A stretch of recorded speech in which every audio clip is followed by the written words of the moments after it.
Welcome to part 2 of the Express tutorial for creating records in Workshop software. In this section, we'll only be focusing on products and labor.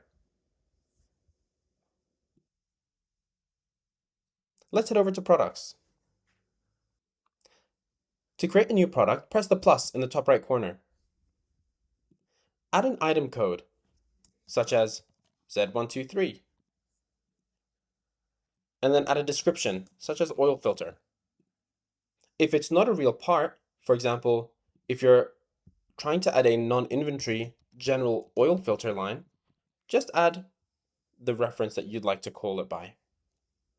Description 2 and searchable tags will help you search for this product and save details, however, they will not be displayed on invoices.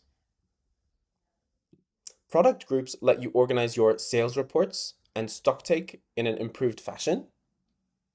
You can then add supplier, brand, maximum and minimum you'd like to keep in the shop, as well as its physical location in your workshop. All of this has been done in a stock type.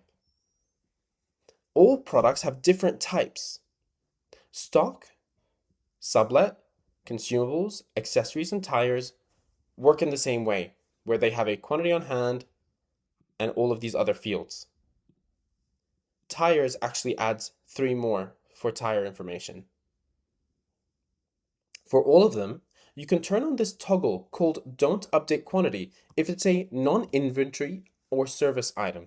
So for example, if I was creating a consumables line just called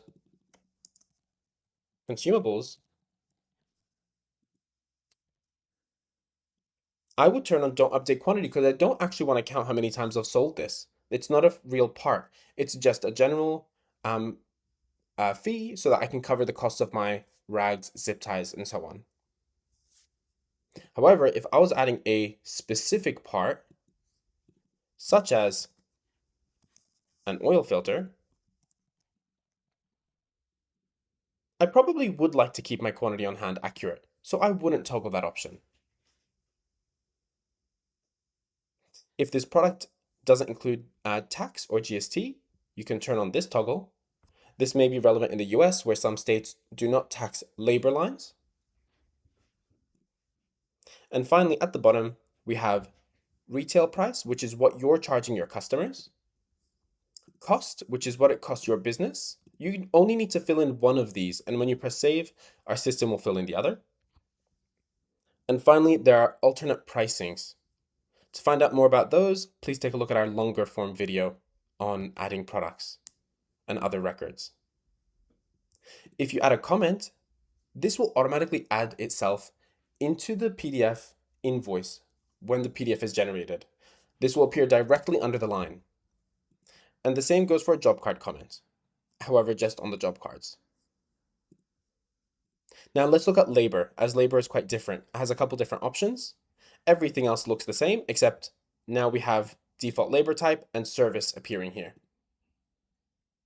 Default labor quantity is the usual amount of time you allocate to that labor line. For example, if I was creating a minor service,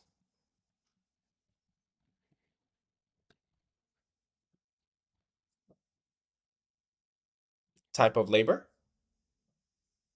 I could say that usually takes me 1.5 hours. So every time I add this line in, it's always going to add 1.5 as my quantity.